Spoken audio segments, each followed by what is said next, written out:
British future uses the lens of World War I to address issues of British Muslim identity, given that 600,000 Commonwealth soldiers, many of whom were Muslim, fought in the First World War. It's a way of getting young Muslims today to reflect on what it means to be British and Muslim. We at the Mitchell Institute participated in a workshop in which we had local Muslims and local loyalists, again using the lens of World War I to reflect on both Muslim identity and, in our case, loyalist identity.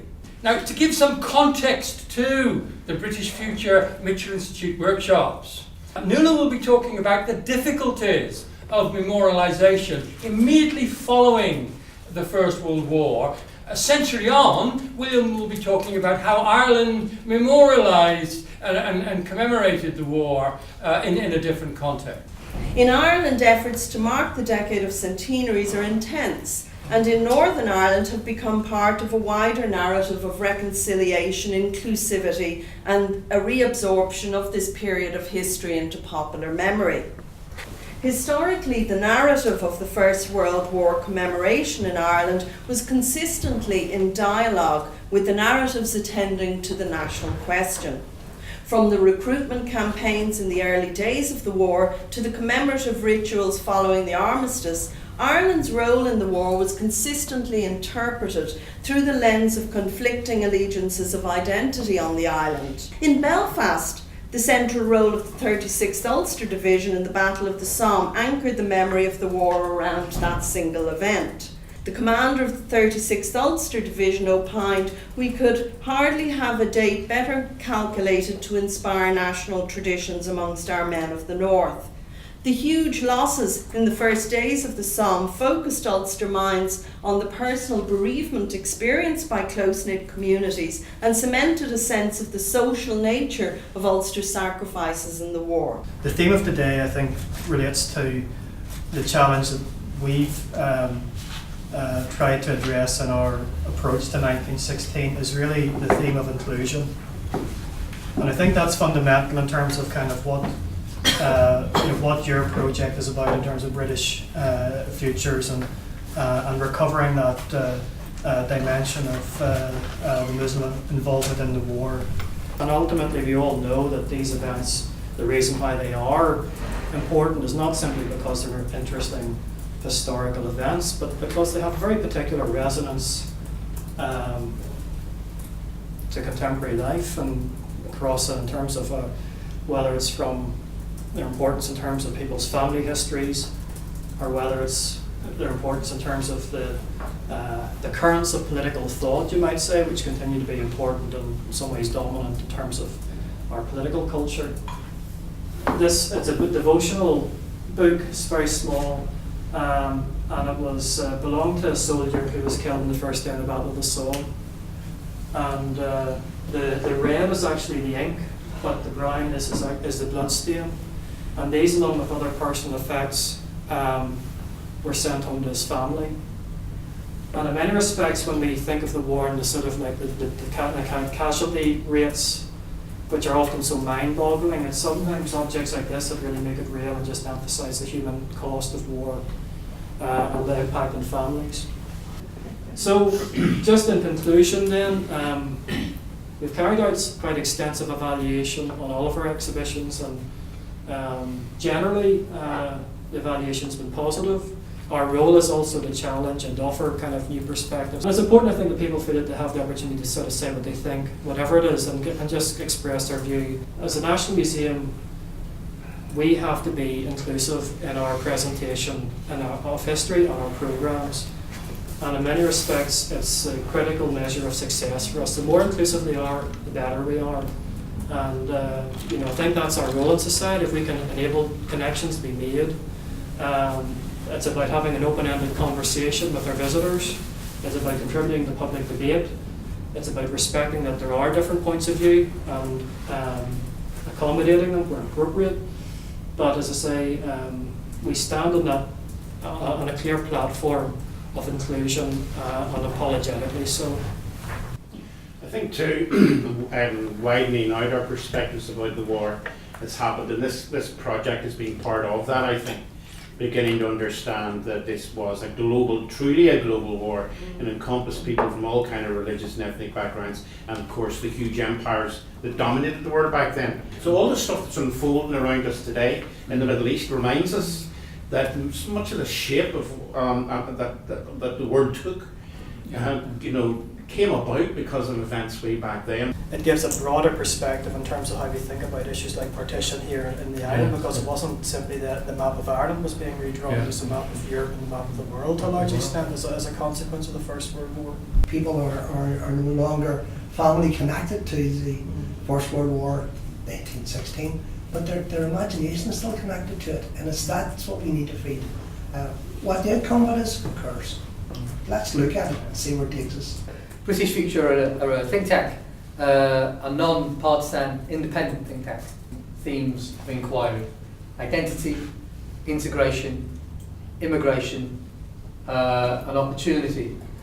So you can see that, especially post-Brexit, we're quite busy now. 25% of the country are probably on the left of the UK, and 25% of the country are probably on the right.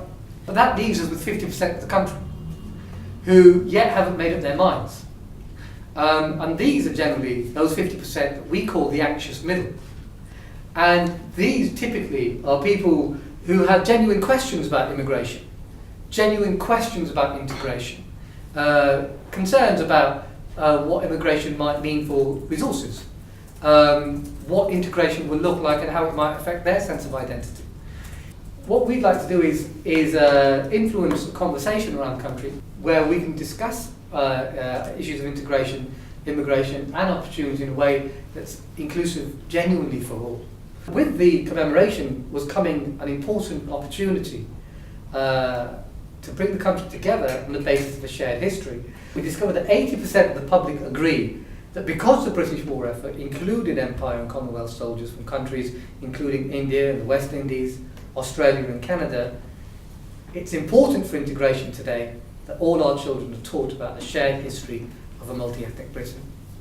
And so we at British Future recognise that the heat of the integration question today, and perhaps the immigration question today, is centred around the Muslim presence in Britain and what that means for the future identity of Britain, and what it means for our future immigration policy. The idea was to bring these communities together, these youth together, and they both initially were given presentations on the general Commonwealth's contribution to the First World War, and then they were brought together and given presentations on the Muslim contribution to the First World War.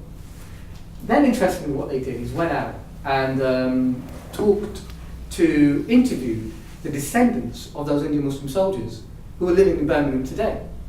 Having interviewed them, they then gave a presentation to local councillors and local MPs, as well as community leaders. One of them, to paraphrase, expressed how he and his friends and his peers sometimes feel conflicted about their identity, not knowing exactly whether they're British or whether they're Pakistani and what that means. The fact that they discovered that their ancestors, or at the very least people from their ancestral lands, contributed to the Britain of today, provided them with a claim to Britain, to Britishness, that they hadn't been afforded otherwise.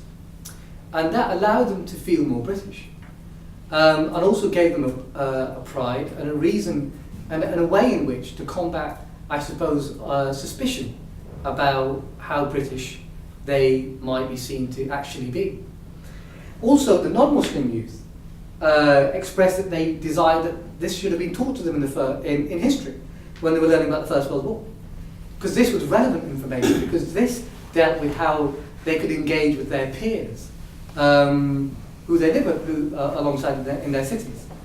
And it broadened their definitions and understandings of what it means to be British. This was a world of empires. And the contribution of the 36th Ulster Division, for example, or the Irish Division, all the troops that came from this island, was part of a big story all across the globe, not just here, as you can see from this picture where you have a recruiting poster inviting Australians to come and join the conflict, but you have got a whole range of other empires, the French, which recruits vast numbers, including many Islamic troops. And then, of course, at the heart of it, the prized possession, of course, of the British Empire is India. Just a reminder of how expansive that is. It includes all the way from modern-day Pakistan frontier with Afghanistan to the left there, right the way through to Burma. And the proximity, I think, for many loyalists and unionists to think that their iconic day on the 1st of July, where the 36th Division fights, is only distant by 13 days and a couple of 3 miles from High Wood, where this great cavalry charge by an Indian unit actually takes place. It's, I think, possibly the only cavalry charge in the Somme. And then I'm looking as well just at how the British Army accommodates itself very flexibly to all the traits, religious culture, food habits of its various nationalities, which again, truly fascinating. Prayer times for Indian soldiers, I discovered in my work on Gallipoli, letters from Irish soldiers talking about some of the Labour Corps who were Islamic, taking out their prayer mats and praying to Mecca, facing towards Mecca at certain times of the day. Some of the food that was required, the abattoirs that were set up to deliver halal meat.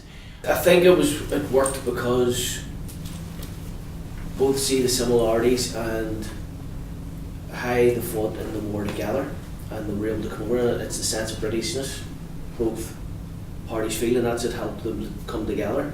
I also spoke tonight and described how the Muslims now will be seeing what we would have seen in England 20, 30 years ago, in terms of walking down the street, people hearing your accent, walk across the road from you. If you had a rucksack, they wouldn't have sat near you in a bar.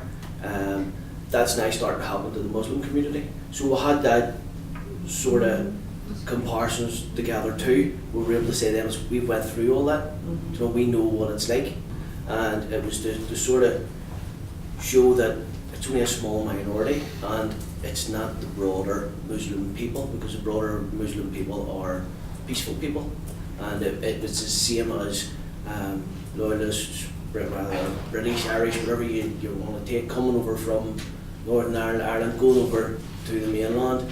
They were just all seen as terrorists, Irish terrorists coming over to bomb, and it's to show the comparisons there. Yes, we all had the comparisons from the First World War, but now we also have modern day comparisons.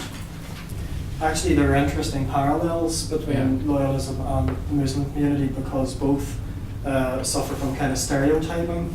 Right. And I'd say maybe it's hard if you were to, in terms of contemporary kind of British society today, I don't think there are two communities that kind of suffer worse from kind of perceptions and stereotyping in some ways. And so it's interesting that, and the connection that you make in terms of, the perception of, if you come from here, which anybody from here would have kind of had to deal with during the Troubles, that you're kind of generally perceived to be kind of a problem and, susceptible to kind of, a terrorist kind of propensity almost towards, terrorism, and you're just generally kind of lumped in as a kind of a problem community in a sense. That's something that people kind of live with here. Those kind of negative stereotypes is something that the Muslim community is experiencing now. It is about the way people present themselves and the way people perceive others. For example, Islam or Christianity or any other religion, they don't support any sort of fighting or aggression. So I personally feel that if people start understanding that humanity is about peace and prosperity, and it's not about greed of power. So when we forget about this and we work as a community, irrespective of any religion. Because I think that the workshops worked wonderfully in a Northern Ireland context. They worked wonderfully. Not only in in breaking down misunderstandings within loyalists about the Muslim community and within Muslims about the loyalist community. Not only did they break down misunderstandings, actually very warm relationships took place. It was an exceedingly congenial and friendly place, genuinely friendly and congenial. Stephen will vouch for that. And I think it did wonderfully in a small stab, if that's not an inappropriate word, a small stab at eliminating some of the fear about the other in the two communities. So there's that. But Stephen, would you talk a little bit about the plans for the wall mural? Because I think this is one of the most wonderful outcomes of this event. Yeah, well, with all the guys together, whenever we learnt of all the history that the Muslims, Indians, and others had played in the First World War, we decided that story needs to be told, especially amongst the loyalist community, and also to show that the loyalist community aren't a bunch of racists like we're portrayed to be in the media. So we have put together a mural showing the contribution from all around the Commonwealth and all the British Empire all together, and it's going to go on a wall just through the Northumberland Street gates at the Peace Wall there. We're going to unveil it on the 24th of May, which used to be known as Empire Day, but wanted to show not just our community, wanted to show everyone that these people haven't just turned up all of a sudden and now where did all the Muslims come from, or where did the Indians come from, or anything. It's these people have been here for hundreds and hundreds of years, they've been part of Britain, they've been part of our heritage and our culture, and they fought for our country, for King and Empire in the First World War, and for all of us who's here today. And not also the First World War, there was 2.5 million Indians fought in the Second World War as well. So massive contribution. And people could even argue that some of them would be more British than people that live here, England, Scotland, Wales, anywhere. So that needs to be recognised. We've seen also recently the efforts that have been made since the peace process between Catholics and Protestants using the World War I frame. The fact that both contributed works, Philip Ball has also been involved with in his writings, are, I suppose, an effort to bridge those communities under the frame of common service to Britain. And so I suppose one of the reasons that we're doing this and what's implicit in our work here is saying that while Northern Ireland is having this conversation about contemporary identity under the frame of service to Britain, let's also consider the minorities. And of course we're using Indian Muslims as an example, but as I hope you appreciate also, it wasn't focused there, and if anything it's just an example of minority contribution that stretched from the West Indies all the way to India. Somebody actually said to me today, in Canada Street, it's a mural of the First World War, there's not a coloured or a black face on it. Right, yeah. They're all white. Everybody on that mural is white. Yeah. So it just shows you in days gone by, this is what they did. They didn't bring the other nationalities into these murals. Yeah. Arsenal Football Club had a similar problem also. I think also that in all of this it's important to also recognise that Empire had its faults. There's no point in whitewashing any political system. It doesn't mean that one absolutely supports absolutely everything that happened in Empire. It's to recognise the realities of history and what was cherished at the time, without turning your back to some of the iniquities that happened as well. And that's a very valid point that it raises. It's perhaps some of the critique that we get doing this project is, are we glossing over colonisation? Are we glossing over empire? And we certainly are not. We're not even glossing over the methods of recruitment, some of which were absolutely harrowing. And we're not glossing over any of it. What we are doing, though, is saying that they fought. Regardless of their motivations, they contributed. willingly or unwillingly, and those narratives actually can be echoed around the areas of contribution. For example, I don't think every Lancashire lad wanted to go to war or was happy being there. So these narratives, the complexities are also shared as much as the surface. Yeah, the perfect example, following a lot more about it than I do, is something that we're about to commemorate next month, the Battle of Mazine. You had the 16th Irish, the 36th Ulster Division. Both of them formed before the First World War to fight against each other, and the 36th Ulster Division were going to be fighting against the British, against Home Rule. And all of a sudden, war breaks out, and at the Battle of Mazine, you have them fighting side by side. Yes. So there's that many different scenarios like that that just changed in the blink of an eye because of the outbreak of war. I think the work that British Future is doing and the results of this workshop are actually what universities should be about.